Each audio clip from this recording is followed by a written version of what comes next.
James கேம்ப்ல அவரோட வளர்ப்பு நாயே கார் ஏத்தி கொன்னுடுச்சு. நம்ப முடியலனாலும் இதுதான் நடந்துச்சு. 68 வயசான ஜேம்ஸ் கேம்பிளும் அவரோட 56 வயசு மனைவி ஐரிஸும் அவங்களோட பழைய காலத்து கார்ல வீட்டை விட்டு வெளியே கிளம்ப தயாரா இருந்தாங்க. கூடவே அவங்க வளர்க்குற நாயும் கார்ல இருந்துச்சு. ஜேம்ஸ் வண்டிய ரிவர்ஸ் கீர்ல வச்சுட்டு கீழே இறங்கி வாசல்ல இருந்த பெரிய இரும்பு கதவுகளை திறக்க போனாரு. அப்போன்னு பார்த்து கார்ல உட்கார்ந்து இருந்த அந்த பெரிய புல்டாக் வகை பாக்ஸர் நாய் சட்டுன்னு டிரைவர் சீட்ல தாவி குதிச்சு தடுமாறி தெரியாதனமா ஆக்சிலேட்டர்ல காலை வச்சு அழுத்திருது. அவ்வளவுதான். கார் படு வேகத்துல ரிவர்ஸ்ல போய் கேட்டு கிட்ட நின்னுட்டு இருந்த ஜேம்ஸ் மேல மோதி அவரை நசுக்கி போட்டுருச்சு.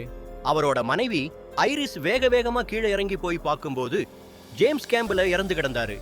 ஆசையா வளர்த்த நாயே ஜேம்ஸோட முடிவுக்கு காரணமாயிடுச்சு. வளர்ப்பு நாயே ஓனரை கார் ஏத்தி கொன்னது வரலாற்றிலேயே இதுதான் முதல் முறையா இருக்கும்னு நான் நினைக்கிறேன்.